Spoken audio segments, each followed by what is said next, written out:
Presentamos Geopolítica en RCR.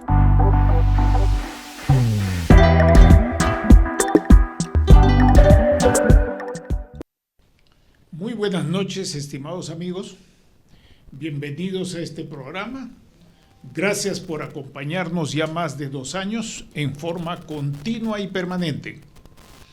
Esta noche tenemos el honor de contar con el ingeniero José Mancembellina, quien se va a ocupar del tema que ya ha sido anunciado, de aspectos claves que deben estar en una especie de checklist para analizar el asunto de Petroperú, que no se resume solamente en el asunto de la refinería o de las transferencias de dinero del gobierno central que acaban de aprobarse, vamos a decir en términos genéricos. Los términos apropiados y específicos lo dirá el ingeniero Mance, que acaba de aprobar, ese apoyo el gobierno central y que ha sido anunciado por el propio ministro de Energía y Minas, y también ha tenido distintos comentarios. La pregunta es: ¿por qué nos estamos ocupando de este tema? Estamos ocupándonos de este tema porque en un programa de geopolítica el factor energía, que además está unido a otros, porque es un insumo que atraviesa todas las actividades humanas, actividades productivas y no productivas, todas emplean energía. Y desde el punto de vista, de la geopolítica, es un factor esencial de lo que en geopolítica y ciencia política y relaciones internacionales se llama la estatura estratégica de un Estado. Si un Estado no tiene resuelto su problema de energía, es un enano, por mucho que crezca por otros factores. Todos los estados que tienen una maduración, una continuidad y cierto peso internacional que les permite un mínimo de autonomía para moverse en un complejo de relaciones internacionales y geopolíticos en los cuales tienen que navegar porque no están en el aire y no se mueven solo por prejuicios en favor del Estado o en favor de una empresa capitalista o en favor de los indígenas o en favor de los costeños. No es así. Tienen que ser realistas. Permítanme darles algunos datos del perfil nutrido de José Mancembellina, que tiene más de 35 años en la industria. Y esos 35 años, hasta donde yo recuerdo, José los empezó recién terminados sus estudios trabajando en La Pampilla hace muchos años, cuando eso era un elemento importante y conocido por la población. Hoy día, con todo el asunto de Petroperú, ya otras unidades productivas del sector energía del Perú han pasado a la historia y no están presentes en la memoria de mucha gente. En segundo lugar, él ha trabajado tanto en la empresa privada como en la empresa pública. Ha trabajado tanto en el norte del país como en la Amazonía. Yo me reencontré con él cuando estaba en la empresa, Perenco, cuando estaba en Perenco, y yo regreso al Perú. Y Perenco tiene pues una experiencia muy importante en la Amazonía peruana, y por los problemas que existieron, Perenco tenía que sacar luego, en vez de sacar su producción por el oleoducto, tenía que enviarla al Brasil para que se vaya por el Brasil a otro lado, por el Amazonas a otro lado. Él actualmente es consultor y conferencista en asuntos regulatorios de hidrocarburos, de seguridad energética, medio ambiente, y en los últimos años, vale decir, toda su experiencia lo ha llevado a graduarse. Yo estuve presente, me invitaron a escuchar su presentación de tesis. Lo llevó, a graduarse como magíster en asuntos de conflictos sociales, relaciones comunitarias, vamos a decir la etiqueta gestión o transformación de conflictos, en la Universidad San Martín de Porras, graduación que fue muy elogiada, con distinción. Entonces, Vean ustedes, estamos ante una persona que tiene un perfil que por los años de experiencia ha pasado desde joven de trabajar en el terreno, cosa que muchos opinantes sobre el tema nunca han estado en el terreno y no saben cómo es, y culmina su carrera con esta maestría, que además la aplica ya hace varios años, y desde antes de la maestría estaba aplicando estos conocimientos en la transformación o gestión de conflictos, y también ha estado como director general de la Oficina de Gestión Social del Ministerio de Energía y Minas. De tal manera que si José quiere agregar algo de su trayectoria, con mucho gusto, bienvenido. Yo me detendría aquí porque creo que es importante. En segundo lugar, y voy a ser más breve en este punto, estimados amigos, estimado José, en segundo lugar, quiero decir que le hemos pedido que nos ofrezca una reflexión, no sobre todos los tópicos, porque una hora no alcanza. Y si se quisiera tocar todos los tópicos de una especie de lista de verificación o lista de comprobación de lo que hay que saber de Petroperú, para no hablar cosas a favor o en contra de manera a priorística, de manera prejuiciada, con prejuicios a favor o prejuicios en contra, él tocará de esa especie de checklist, lista de comprobación, para tener una apreciación realista del asunto, tocará los asuntos que él estima más relevantes y sobre los cuales quiere compartir. Y en tercer lugar, debo decir que esto viene a ser una especie de introducción a otros programas posteriores en los cuales él también estará invitado, pero ya para hablar, exponer cuestiones de solucionática específicos, porque este asunto recién se ha bajado la bandera para iniciar la carrera. Tenemos un periodo inmediato, que es este año, un periodo mediato, que es el año 25, y probablemente el año 26, de manera tal que tenemos que poner en orden las cosas mentalmente para no repetir la cantidad de sandeces y prejuicios que se siguen repitiendo sobre un asunto tan grave. Aquí me quedo yo y le ofrezco la palabra a José para que nos exponga en primer lugar qué ideas centrales bullen en tu mente en estos momentos sobre el tema. Adelante, José. Empecemos. Muy buenas noches, Manolo. Muy amable, una presentación muy elogiosa para mí. Terminar, como bien dices, didáctica. Los tiempos. Presentación didáctica. No he sido elogioso, he sido realista. Es una presentación muy didáctica, muy interesante. Ya no son 35, son 45 años en la industria, muy largas, pero muy interesantes y muy nutridas, que eso ha sido lo más importante que hemos tenido, ¿no? La importancia del petróleo en el país, los hidrocarburos.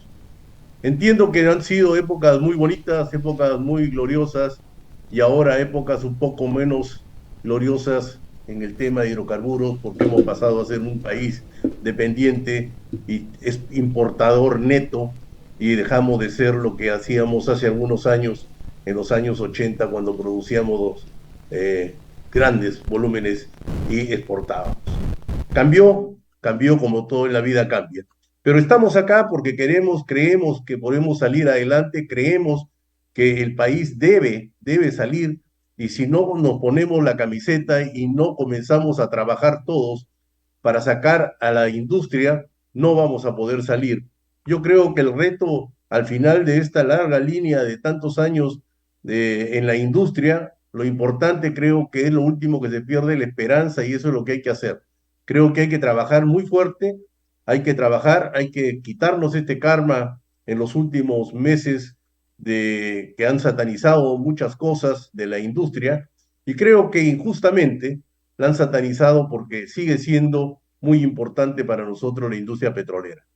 Y quiero dejar así porque me parece importante, más allá de lo que se diga o lo que se exponga, la industria petrolera siempre ha sido un factor fundamental para el país, para el PBI y para todo lo que significaba el dinero que teníamos que hacer, bien o mal gestionado. Ese es otro tema que lo podremos conversar, pero creo que la industria y creo que el Perú más allá que seamos un país minero, también creemos que puede ser un país petrolero. Tenemos 18 cuencas, de las cuales solamente 5 se explotan, y hay una gran cantidad de perspectiva que se podría realizar. Pero eso lo quería hacer como un marco de un panorámico de lo que tenemos. Hoy día, pues la industria está muy alicaída, no tenemos pues prácticamente exploración prácticamente cero. Los contratos que teníamos han caído eh, en picada, no tenemos más lotes que nuevos que han entrado a la industria, y seguimos complicándonos porque no hemos solucionado los problemas sociales. Entonces, dicho esto, más o menos para tener una idea de lo que podríamos tener en los próximos años que trabajar. Y es un trabajo que tenemos que hacer, y un trabajo muy largo que debemos hacer.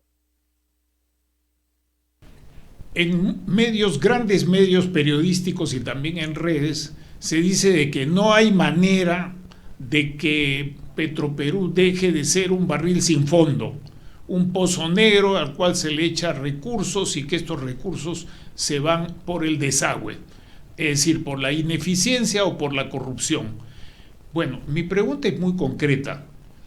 Si eso es así, es una empresa que no tiene ninguna característica para que sea apetecible, ya sea en un régimen privado o un régimen público, o en otras palabras, lo que hace la empresa es siempre perder o gana algo con la producción, aunque sea una producción bastante reducida como la de ahora, y que esperamos que pueda crecer.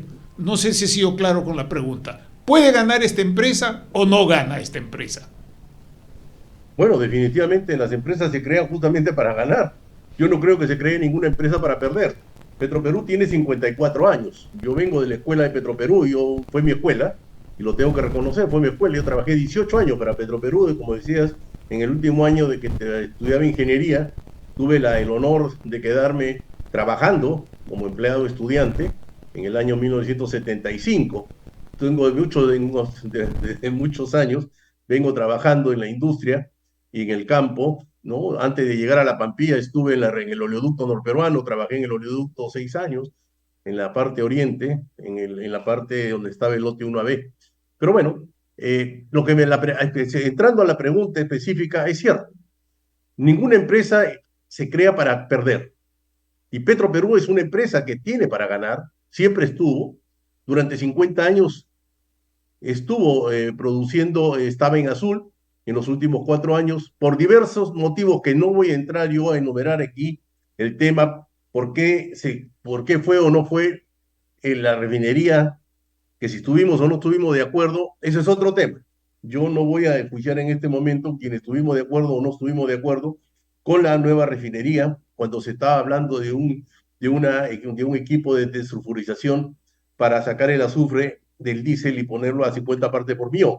Pero bueno, dicho esto, la refinería en las actuales condiciones, que se está corrigiendo el tema, se está reparando el flexicoking, en la cual deberíamos producir los 95,000 barriles en óptimas condiciones, y tratando de sacar del residual, del fuel oil, que es el más pesado, sacar productos medianos y gasolinas, pues ese es el negocio. Acuérdense que Talara, como bien lo han dicho, y nadie lo ha arrepentido, que está entre las 5 mejores, más modernas refinerías del mundo. Entonces no se podría decir que es un mal negocio la refinería, al contrario, es un excelente negocio la refinería de Talara en estos momentos. El problema del pasivo, de lo que se endeuda, que costó miles de millones de dólares, ese es otro tema que no me corresponde a mí tocar, pero sí es un negocio. Lo que produzca, lo que Petroperú, la Sí, refinería de Talara específicamente, procese, es un negocio. danos el ejemplo por barril. Creo que tú manejas bien esas Sí, informaciones. bueno, las refinerías tienen por concepto, de acuerdo a la tecnología que usan, es el costo por barril.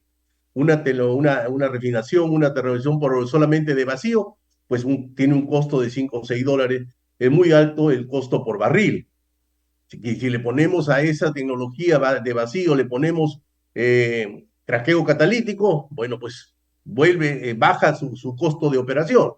Pero si llegamos a una refinería con un flexicoking, como lo que se ha proyectado para esta refinería, el costo por barril estaría entre los 18 y $22 de utilidad, de ganancia por barril. Si nosotros en Talara procesaría 95.000 barriles, multiplicado por 18 dólares por barril, más o menos eso es lo que tendríamos como ingreso diario. Y ese ingreso diario que se tendría, multiplicado por 30 días, pues es una buena cantidad de dinero. Estamos hablando de muchos millones que vamos a tener al año para poder pagar la deuda. Por eso que es interesante la refinería. Solamente la refinería es muy interesante como negocio, como una unidad de negocio es muy interesante la refinería de Talara. Por eso no se podría decir que la refinería de Talara es un mal negocio, al contrario, es un excelente negocio independiente de los otros negocios que tiene unidades de negocios que tiene la empresa. Pero es la refinería, solo la refinería con el personal, como todo el mundo reconoce el personal que se ha enviado a capacitar a España y se ha enviado a otros lugares para que se capaciten, la calidad, que no es solamente una refinería de una sola unidad, tiene 16 unidades para poder procesar petróleo. Entonces, yo creo que es un excelente negocio la refinería como tal, pero hay que trabajar porque se necesita trabajar en otras cosas, que es la empresa, es otro negocio total, que es ya una parte de gestión que ya lo tocaremos en otro momento. Pero si hablamos de refinería, es un negocio la refinería. Bueno, el otro negocio que tiene Petroperú, no voy a ir con un criterio absolutamente lógico, sino recogiendo las cosas que están, las ideas que se discuten en el plano de la prensa y el plano político. Por favor, ilústranos. La unidad de negocios del sistema industrial productivo es también el oleoducto. ¿Qué pasa con el oleoducto? ¿Qué hay que hacer para que eso funcione? ¿Está perdiendo o es irremediablemente perdido o puede ser recuperado? Por favor, háblanos, porque en las varias unidades de negocio de Petroperú, una de ellas muy especial que tiene su propio sistema de gestión es el oleoducto norperuano, que dicho sea de paso tiene pues una buena cantidad de años, que fue hecho, no fue inventado de la nada. Ya algunas empresas que estaban antes de la creación de Petroperú y ya tenían información sobre el tema, y finalmente eso se pactó con el gobierno del Japón. Pero no quiero entrar más en la parte histórica, sino concretamente, ¿sirve o no sirve el oleoducto y por qué está como está? El oleoducto no peruano fui uno de los primeros que tuvimos la suerte de operar, ¿no? Fui jefe de operaciones de movimiento de productos y después estuve en el Ramal Norte, en la selva, en el lote 1AB. O sea, mi experiencia en el oleoducto como tal, en el campo ha sido una buena experiencia. En la actualidad el oleoducto más o menos le representa a Petroperú una pérdida de 118 millones de soles anuales. ¿Por qué? Porque el oleoducto no opera. El oleoducto no tiene crudo que sacar, no tiene nada que transportar. Tenemos que transportar desde la estación 1, San José de Saramuro, hasta la estación 5, en Borja, hasta Bayobar, y de Ramal Norte, que viene de Antoas, hasta la estación 5, y bombear, ¿no?, el petróleo hacia la costa. No hay petróleo. ¿Por qué no hay petróleo? Porque simplemente ha estado parado el lote 1AB durante más de 4 años, ha estado parado, y el lote 8 recién se está reactivando, también ha estado parado desde hace 2 años. Conclusión, el costo por operar, y aparte, el lote 67 y 39, pues no produce. Perenco dejó el lote de producir hace varios años, producía solo en el 2014 dejó de producir lo que se esperaba producir 6.000 barriles diarios, y después se ha estado produciendo 2.000 barriles. Conclusión, no hay petróleo para transportar. Si no hay petróleo para transportar, lógicamente el oleoducto no tiene sentido, no tiene ninguna razón de ser ni de existir. Pero necesitamos el oleoducto. ¿Por qué necesitamos? Porque necesitamos operar lotes. ¿Y qué necesitamos de los lotes? Que se reactiven. Pero para reactivar lotes también tenemos otras condiciones que hacer. Pero ahorita lo vamos a tocar solamente el oleoducto norperuano. El oleoducto norperuano por sí de acuerdo al Decreto Supremo 081-2007 del EM del año 2007, se coloca como requisito tener un sistema de integridad de ductos. ¿Qué es un sistema de integridad de ductos? Es certificar que la operación y los componentes de este oleoducto estén dentro de un rango de riesgo y muy bajo riesgo y de operatividad, que no pongan absolutamente, por ser redundante, en riesgo ni ambientalmente, ni socialmente, ni tener que tener algún tipo de riesgo para la seguridad. Este sistema no lo ha terminado todavía Petroperú, ha pasado los años, lamentablemente por X razones, estamos enterados de que no ha terminado, se está trabajando en el sistema de integridad, se ha avanzado bastante. Yo estuve en el año 2019, hice un estudio, un trabajo para una consultora, para ver el tema de Petroperú. Estaban trabajando con el sistema de integridad, habían avanzado muchísimo, pero el sistema de integridad necesita algo que se llama la determinación cómo está el interior del tubo. Si un tubo que no tiene flujo y que está paralizado prácticamente 4 años, pues es muy complicado de que esté en buen estado actualmente, y se necesita pasar un raspatubo con un sistema electrónico que determine cuál es la condición interna del ducto, el fierro cómo están los espesores de la pared del tubo, para determinar cómo está la situación. Pero si no sabemos cómo está, es imposible, ¿no?, tener un diagnóstico a priori. Se supone que debe estar bien, porque significa que ha tenido introducir bioxidas, se ha puesto ánodos de protección catódica, ánodos o de protección al tubo para que se mantenga. Y se ha mantenido los derechos de vía. Sin embargo, han habido algo que se llama sabotaje. Y eso es increíble, que en nuestro país tengamos sabotaje a un activo fijo como es activo estratégico, que le llamamos al oleoducto, lo han saboteado. Y ese es el gran problema que hemos tenido en el oleoducto en los últimos años. Muchos sabotajes que han habido, muchos, porque son varios sabotajes, sobre todo en el tramo 1, de la estación 1 de San José de Saramuro a estación 5, que es una zona donde la tubería está durante 9 meses sumergida en el agua, y que solamente 3 meses sale. Cuando hay sequía, vuelve a salir a la superficie. Entonces, el agua. Entonces, significa que ahí tenemos un problema. Ese es el gran problema del oleoducto que hemos tenido y tenemos hasta ahora. Han bajado los atentados al oleoducto, pero sigue siendo un oleoducto que se ha vuelto muy vulnerable. De acuerdo a las nuevas normas, hay que tener pues una serie de condiciones que mejorar. Pero eso, el oleoducto puede operar, sí puede operar. El oleoducto tiene y necesita, necesariamente debe operar. Pero para operar necesitamos tener petróleo. Ahí viene el gran problema. Ya tenemos el lote 192, que ha sido otorgado como socio de la empresa Petroperú, a una empresa Altamesa, ¿no? Y que significa que debe comenzar a operar y extraer petróleo. Se estima que debe tener algo así como 12.000 barriles diarios de petróleo, y algo del lote 8 como 4.000. O sea, es muy poco. Para un oleoducto de esa naturaleza, que bombeábamos 120.000 barriles diarios, ahora su capacidad máxima de bombeo entiendo que es 60.000 barriles, y esto no hay manera de poder cubrir. Y cuanto menos se tenga volumen, el costo de operación del oleoducto es mayor. O sea, el costo por barril, por unidad de barril, sube.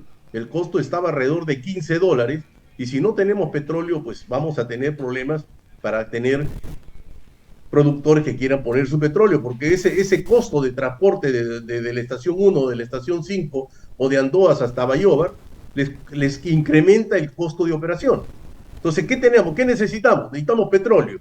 ¿Y cómo necesitamos petróleo? Cuando comenzamos a producir. El lote 67 y lote 39 que tenía la empresa Perenco, lo ha dejado de operar. O sea, están esperando, entiendo que Perupetro debe estar buscando un nuevo operador para este lote, o Perenco trasladarle a otro operador, pero es un lote caro, los costos de operación es caro, pues un crudo pesado que se necesita diluyente, o se necesita una tecnología de mayor capacidad que el petróleo crudo fluya por el oleoducto de manera que llegue a Bayóvar. Para que tener ese volumen, que es un excelente volumen, necesitamos pues, pero si ese costo, ¿no?, ese costo de operación está sobre alrededor, yo entiendo que estaba en las épocas de los años 14 estaba alrededor de $60 el costo de extracción de operación del crudo, más $15 entre 10 y $15, era muy caro el costo de operación, por eso que hoy día debería ser negativo. O sea, adelante, mano. En ese contexto que tú me explicas, yo tengo dos preguntas más para ti. Y te pido que en este asunto nos des algunos ejemplos. En los últimos años, y no solamente en este periodo gubernamental, sino ya desde los años que yo recuerde, desde antes del 2006, yo regresé al país el 2006, inmediatamente fui a visitar Loreto y por supuesto la zona petrolera. Yo en ese momento era presidente del Consejo Nacional del Ambiente y ya en ese momento habían sabotajes. Y los sabotajes no se han inventado en los últimos 4 años o 2 gobiernos, vienen de antes. La pregunta concreta ¿es posible evitar esos sabotajes? Y la subpregunta es, ¿quién va a querer invertir para mejorar y poner operativo ese producto importante y todavía un activo estratégico útil, aunque esté deteriorado, es útil si no tiene garantías mínimas de seguridad de que no va a haber sabotajes? ¿Cómo ves tú ese asunto? El tema de los sabotajes es el gran problema de que no ha habido medidas drásticas que pongan a la gente que ha sido detenida o que ha sido investigada, porque en el oleoducto son comunidades y en las comunidades no ingresa pues nadie que no sea conocido. O sea, no se puede hablar de que entró una persona, cortó el oleoducto, porque para cortar se necesitan días de trabajo. Estamos hablando de cortar con sierra, ¿no? 1 pulgada de espesor. Entonces no se va a hacer en un solo día. Significa que hay gente que entra, que hace este trabajo y es gente que es reconocida por ahí. Entonces, simple y llanamente hay que tener en cuenta que sí se puede detectar si existe una buena manera y una razón de hacer las cosas bien. Tengo entendido que el ejército ha puesto últimamente en reuniones que estarían a cargo de hacer. Pero ¿qué hacemos si no es cuestión de resguardar? No vamos a resguardar 854 kilómetros más 154 del ramal norte, mirando el oleoducto que está enterrado en algunas zonas y otros muy pocos cruces, esperando que alguien lo esté. Yo creo que tenemos que trabajar mucho más. Pero ¿por qué te producen estos cortes, estos sabotajes? Vamos a la causa. La causa de los sabotajes es porque la gente ve que cuando cortan el oleoducto les dan trabajo, porque la gente no tiene trabajo en esas zonas. Entonces, ¿qué hacen? Cortan el oleoducto, y lo cortan en zonas donde hay cursos de agua para que el agua corra con el petróleo y se expanda más la mancha de petróleo crudo contaminando. Y entonces, ¿qué van a tener? Van a tener que contratarlos a las comunidades que están aledañas o a la mano de obra para hacer limpieza, para poder contener el crudo, a pesar que hay un plan de contingencias de derrame de Petroperú. Se tiene que trabajar con la gente que está en el pueblo, la gente del campo, para poder contener. Entonces la gente tiene un salario, tiene una serie de beneficios para poder trabajar. Entonces el tema del sabotaje no es solamente sabotaje, porque no ganarían nada saboteando, no es una nación externa. Un método. Es un método de vida. Esa es la realidad de las cosas. Entonces hablemos las cosas con su nombre. Es un método de vida de gente que no tiene. ¿Y por qué no tiene trabajo? Porque el Estado se olvidó de ellos. El Estado se ha olvidado de muchas partes y todos lo sabemos. No es el medio para decir. Pero ¿qué necesitan? No tienen escuela, no tienen salud, no tienen medios. Y entonces son la parte olvidada. El cierre de brechas que hablamos hace unos años, que se hizo el diagnóstico del cierre de brechas del circuito petrolero que era de la zona norte, y se hizo en el 19, en el 20 se aprobó, y hasta ahora seguimos sin ningún sitio que se haya remediado. Hoy día. Y yo quiero añadir algo más, Pepe. 16 de septiembre. Quiero añadir algo más. Ese cierre de brechas no fue el primero. Después de los sucesos de Bagua, con el apoyo de Naciones Unidas, y yo trabajé ahí ad honorem, porque era mi tierra y quise colaborar, se hizo una propuesta para 265 lugares entre comunidades y pueblos, tanto principalmente rurales y principalmente indígenas de la región amazónica del nororiente. 265 lugares. Eso inmediatamente después de los sucesos de Bagua. Eso yo lo llevé al ministro de Cultura, tanto al que salía, que era Juan Ocio, mi compañero de promoción de la Universidad Católica, entramos juntos a la universidad, como después a Vicente Ota, que fue el viceministro que entró con el gobierno de Humala. No se ha hecho desde esa época.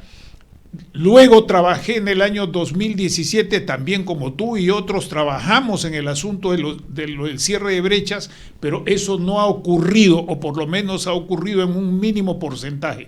Y se piensa que los gobiernos regionales o el gobierno regional de Loreto está no solamente en capacidad de hacer cierre de brechas, cosa que ya podría haberlo hecho, sino que además estaría en capacidad de operar como una especie de socio de Petroperú. Esas ya son ideas peregrinas, pero quería dejar constancia de ese asunto. Esa cuestión del cierre de brechas se ha convertido en un cuento y habrá que exigir responsabilidades, pero sobre todo que se haga, con ese nombre o con cualquier otro. Segunda pregunta que tenía para ti es la siguiente. Cuéntanos, dinos, si hay o no hay petróleo de mejor calidad en Loreto, y si hay, ¿qué pasa con ese lote? Creo que estaba Talisman ahí, que tenía un pozo o varios pozos con recursos, con una buena calidad de petróleo ligero. Y luego una segunda pregunta adicional. Bueno, dejo la segunda pregunta que tiene que ver con Ecuador. Te pido por favor que nos digas qué lotes están con buenos recursos probados y que no están en operación o no suficiente. Ok, el plan de cierre de brecha, existe un sistema que se aprobó hace 2 años, en noviembre del año 22 se aprobó el plan de cierre de brechas, porque cuando sale en el 20, se aprueba y se estima que el plan de cierre de brechas costaría algo así como 6.500 millones de soles, que es para hacer todas las 800 y pico de observaciones del plan de cierre de brechas. Esto se ha hecho ya, se ha modificado, y hay una junta con un representante del MEF que trabajan en esto y que se les ha asignado 200 millones de soles anuales para que se hagan los trabajos del plan de cierre de brechas. Y hay una junta que es la que determina cuáles son los trabajos. En la actualidad se ha determinado, de acuerdo al monto, que le corresponde 9 millones de soles a cada una de las localidades o comunidades para hacer este plan de cierre de brecha, que lo manejan los alcaldes provinciales. Esto es lo que hay.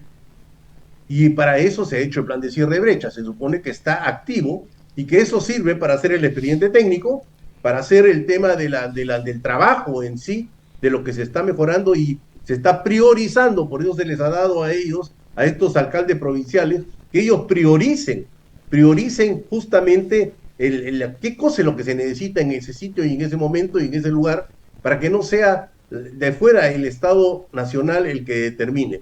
O sea, ese plan de cierre de brechas tiene dinero, tiene capacidad, y se tiene hasta el año 2049 ese fondo para trabajar el plan de cierre de brechas. O sea, existe un trabajo. El problema es que no se optimiza los trabajos por la falta de capacidad, muchas veces se dice, de las personas que tienen el dinero, pero que no tienen pues la capacidad para hacer un expediente técnico y que tienen que contratar un tercero, y ese tercero prácticamente se lleva parte del dinero, y al final llegan a los ministerios para presentarse los expedientes y tienen observaciones y vuelve otra vez el tema. Y yo creo que ahí se tendría que optimizar. Yo creo que son los gobiernos, los ministerios, las instituciones las que deben trabajar para el plan de cierre de brechas, para que estos expedientes técnicos tengan una mejor calidad y que ese expediente pues se pueda ejecutar, ¿no? Porque no puede ser que se le diga a un expediente de una escuela, a un colegio, que le hagan en un lugar, le diga, haga usted un estudio de suelo. ¿Quién puede hacer un estudio de suelos en el medio de la selva? Tienen que traer una empresa de fuera para que haga el estudio de suelo, y eso cuesta. Mientras que el Ministerio de Educación, por ejemplo, en este caso, tiene los técnicos y puede hacerlos y puede apoyar. Entonces creo que tenemos que hacer una reingeniería de todo lo que es este plan de cierre de brechas para mejorarlo de alguna manera y poder ayudar a las comunidades y ayudar a las poblaciones más pobres y que están más abandonadas del país. Yo creo que eso es para, por lo menos yo tengo esa reflexión, que deben trabajar las instituciones del Estado para poder hacer este cierre de brechas y no dejarlos solos a ellos. Por otro lado, la pregunta que me hacías, la segunda pregunta era sobre el tema de... La capacidad que hay para poder sacar, o sea, hay recursos comprobados por Talisman, okay, en lotes en los cuales se ha encontrado petróleo ligero, y eso está funcionando, ¿no? ¿Cómo es la cosa? Porque eso sirve para dar rentabilidad, pero también para inyectar a los oleoductos sin necesidad de otros, o mejorando además de lo que le puedan inyectar para que pueda funcionar mejor, a lo que te has referido antes. Sí, el lote 64, que es un lote que tiene un petróleo ligero de muy buena calidad. Yo creo que ese lote estaría siendo el que le entregaron a Petroperú. El dueño de ese lote es Petroperú. Lo que pasa es que Petroperú tiene que buscar un socio para poder operarlo, como lo ha hecho con el lote 1AB, que es el 192. Tiene que buscar un socio, pero que tenga dinero para invertir, porque hay que invertir, esto es cuestión nueva. El lote 64 es nuevo, o sea, no es un lote que estuvo operando como el caso del lote 192, sino es un lote que se tiene que explorar, se tiene que invertir para hacer una explotación. Ya se descubrió el petróleo, bueno, tenemos que el petróleo entrar a explotarlo. Entonces, ¿existe un campo? Sí, pero es el único que tenemos, ya no tenemos más. O sea, necesitamos exploración. Pero si seguimos, como dice el buen amigo y mi amigo Carlos González Ávila, dice, si seguimos pensando en las regalías que tienen los lotes en el Perú, pues vamos a tener problemas. Las regalías en el Perú están alrededor de 25%. Entonces ese 25% va al costo operativo. Ese costo operativo, si nosotros queremos que la gente invierta más en exploración y explotación, pues tenemos que hacerlo atractivo. Pero para hacerlo atractivo, Perupetro tiene que trabajar. Consideramos que el bajar las regalías, que puede ser una idea media rara, bajar las regalías, es decir, los ingresos del país, es para atraer inversión. Pero esa inversión, ¿qué nos va a dar? Nos va a dar mayores recursos. Nos va a dar mayores recursos porque al bajar uno las regalías, la gente va a querer invertir. Por lo tanto, aquellos recursos de petróleo que los tenemos denominados así, nosotros tenemos recursos y reservas. Nosotros deberíamos convertir esos recursos que tenemos de los lotes en reservas. Pero ¿cómo lo vamos a convertir? Cuando nos baje el costo operativo de producir un barril, y esos recursos los podríamos buscar en reservas, y esas reservas deberíamos transformarlas en producción, y esa producción nos va a ¿qué? Nos va a activar el oleoducto norperuano, porque vamos a necesitar transportarlo, pero para transportar necesitamos este medio que es el oleoducto. Si tenemos mayor producción, vamos a necesitar. Por eso necesitamos incentivar y estimular las inversiones para explorar y explotar lotes.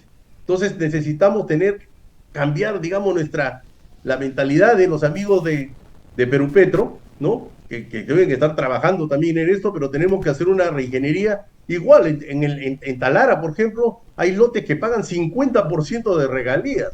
Es increíble, pero por si acaso los países vecinos, en el caso de Brasil, la regalía es 10%. Entonces tenemos que cambiar. Si queremos estimular y incentivar la exploración y la exploración de nuevos lotes y la explotación, tenemos que cambiar alguna regla de juego y adaptarnos a lo que es la realidad mundial.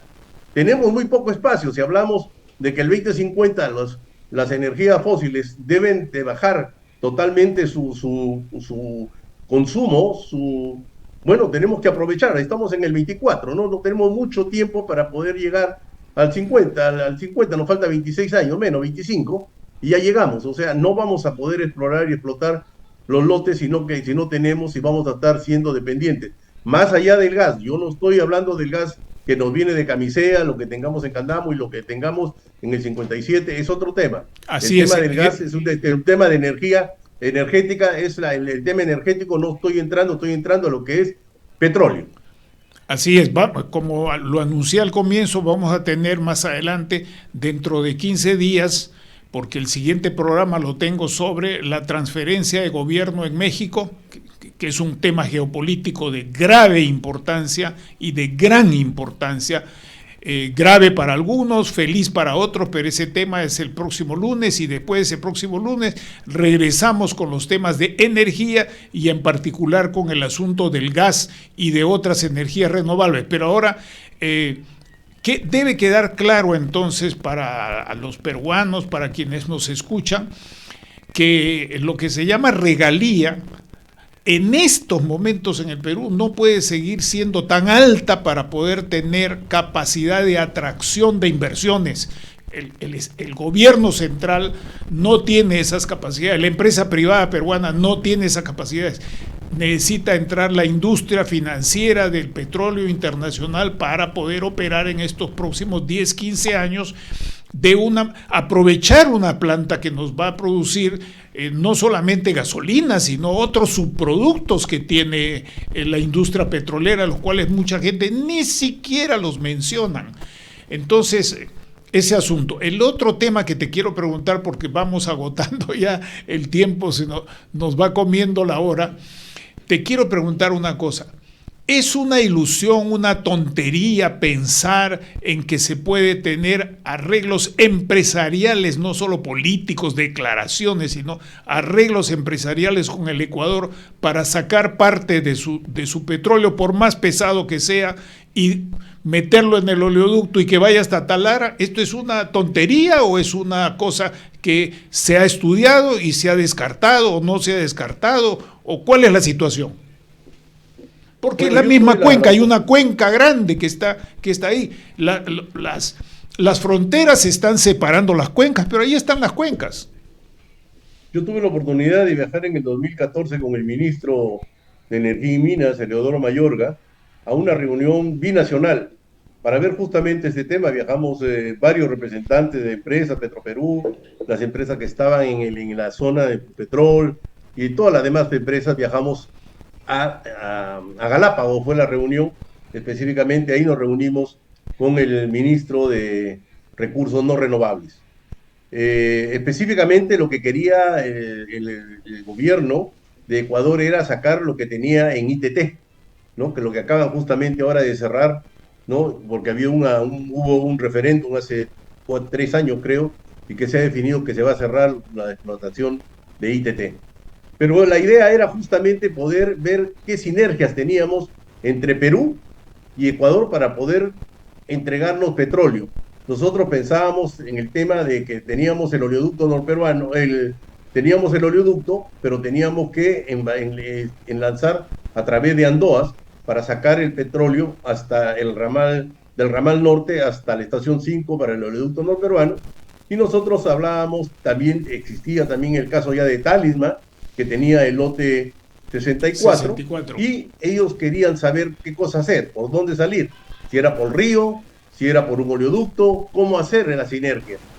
El tema de lo que se hablaba en primera instancia era tomar la parte fluvial, sacar el petróleo, o nosotros enviar nuestro petróleo por el río Napo hasta Rocafuerte, y de ahí hacer una transición para conectarlo al ACR, que es el oleoducto de crudos pesados, el OCP, el OCP, que es el oleoducto de crudos pesados, para sacarlo por Esmeralda y poder disponer de petróleo. Esa era una de las opciones.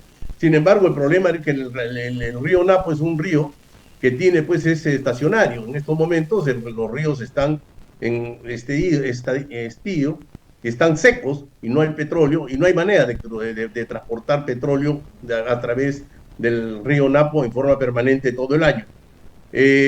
Hay por meses se puede sacar, como lo acaba de hacer hace unos meses, lo ha hecho Petrotal, ha sacado petróleo, ha sacado 100.000 barriles, ¿no? A través del río Napo, ha pasado hacia el Ecuador. O sea, es una vía sí, pero no es una vía que nos produzca pues una producción permanente, como es un oleoducto que podemos pasar permanentemente petróleo.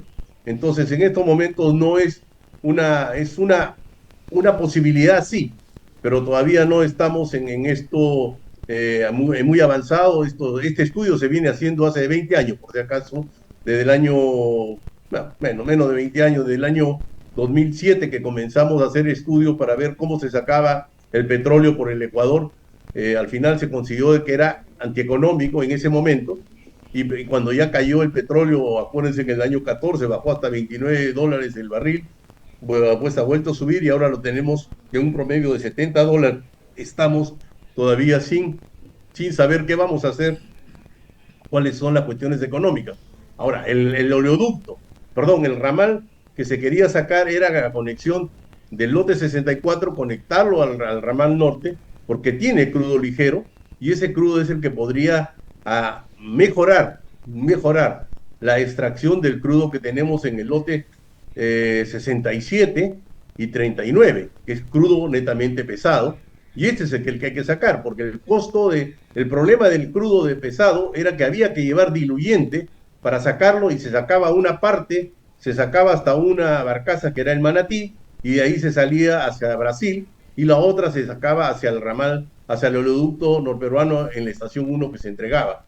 Entonces, los costos son altos de transporte, pero hay que buscar, hay que seguir trabajando, pero para seguir trabajando significa que tengamos la posibilidad de un crudo con un precio estable, ¿no? En ese entonces el crudo estaba sobre los $85, era negocio, pero después se cae el petróleo y ya deja de ser negocio como lo que tenemos ahora, y ya es para pensar, y la única manera, como vuelvo a repetir, hay que cambiar la regla de juego para poderlo hacer atractivo para que las empresas inviertan y podamos sacar ese petróleo que está en el subsuelo, ¿no? Que son reservas, y que no queremos que pasen a ser recursos.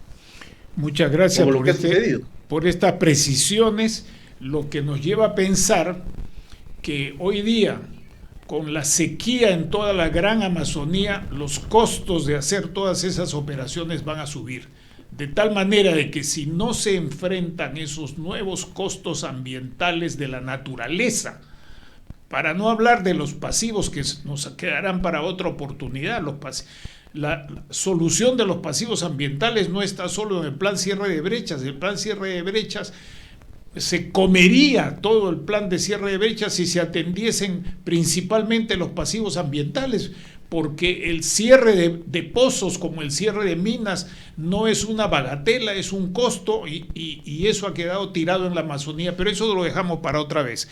Antes de terminar el programa, te ruego que nos digas con la misma claridad y crudeza con la que estás explicándonos dos cosas.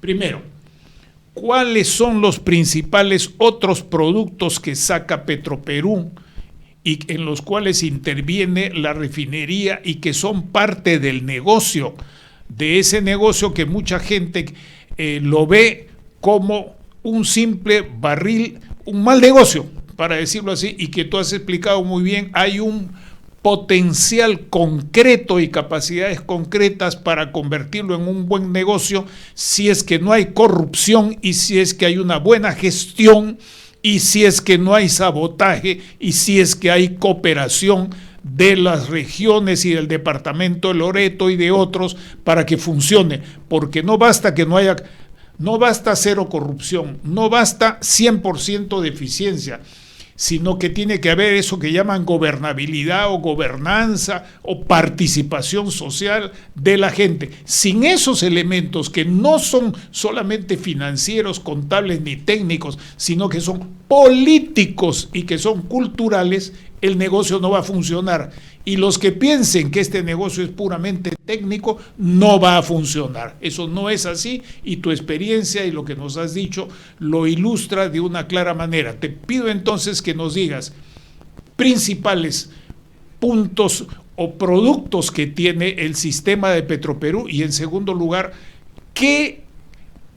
cuáles de esos productos llegan a la región amazónica, que es el 62% del territorio nacional, y a otras zonas en las cuales todavía no están operando empresas privadas o de hecho no operan. Bueno, el tema es el siguiente. Yo creo que el Petroperú es una empresa que se le dio la responsabilidad de entregar petróleo, del producto de petróleo, a todo el país. así no llegue ningún privado. Ahora han llegado, por supuesto, porque es un negocio. Como todos los negocios que hemos dicho, Petroperú también es una empresa que es para hacer negocio. Y así como decir, por mucha gente dice, no, que antes decía que Petroperú era una empresa estratégica.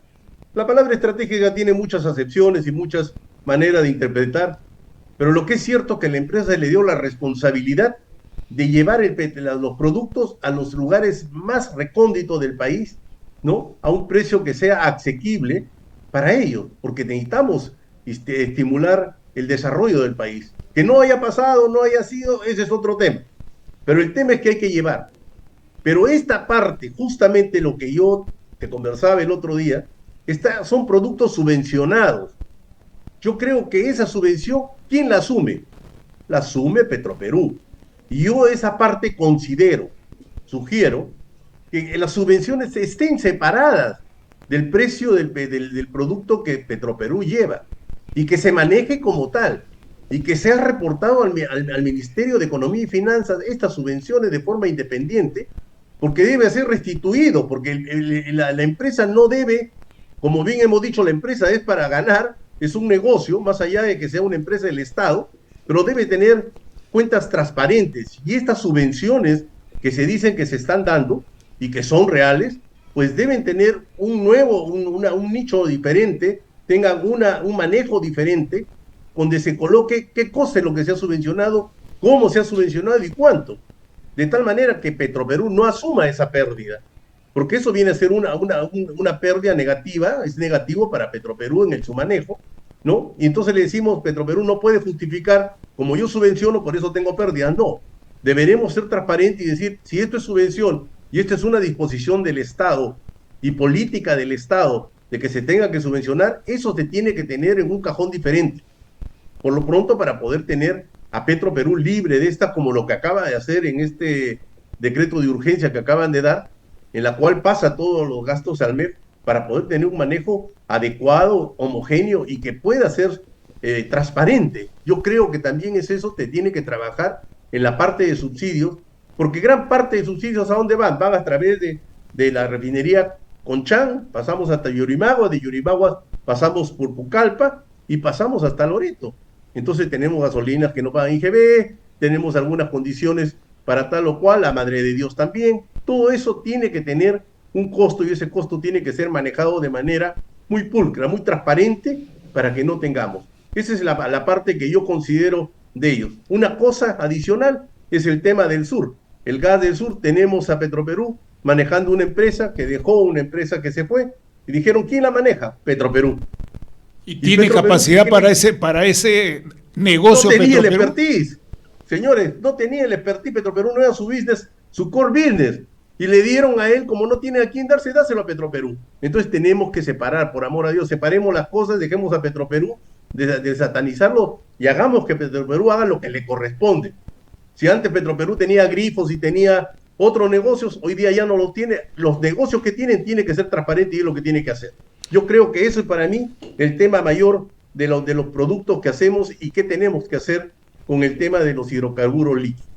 Muchas gracias, José, por tu explicación tan precisa, rigurosa, sencilla, para que todos podamos comprenderla y no estar con ideas preconcebidas a favor o en contra de algo sin ver la complejidad del tema. No hemos tocado todos los temas, yo solamente quisiera añadir que de esa transparencia de costos y resultados, de valor agregado y de valor compartido para aplicarlo también al caso de la empresa y al caso de la industria petrolera y gasífera en general y cualquier otra industria de energía, hay que pensar que estamos despilfarrando una buena cantidad de dinero del gobierno central, de nuestros impuestos y de la deuda, porque así se forman los recursos fiscales, en servicios sociales pésimamente organizados y dispersos y además de 3 niveles de gobierno. Muchas manos en un plato causan arrebato y si se quiere ajustes en el sector de energía, también tienen que haber ajustes en otros sectores. De eso nos ocuparemos dentro de 15 días o un poco más adelante con otros colegas que saben tanto como tú del tema de la industria de la energía vinculada a factores de seguridad nacional, de competitividad y que nos están alcanzando en circunstancias muy difíciles para el Perú en términos políticos y de gestión de la administración pública y privada. Nuevamente, muchas gracias, José. Muchas gracias, amigos, por su compañía. Hasta pronto. Hemos presentado Geopolítica en RCR.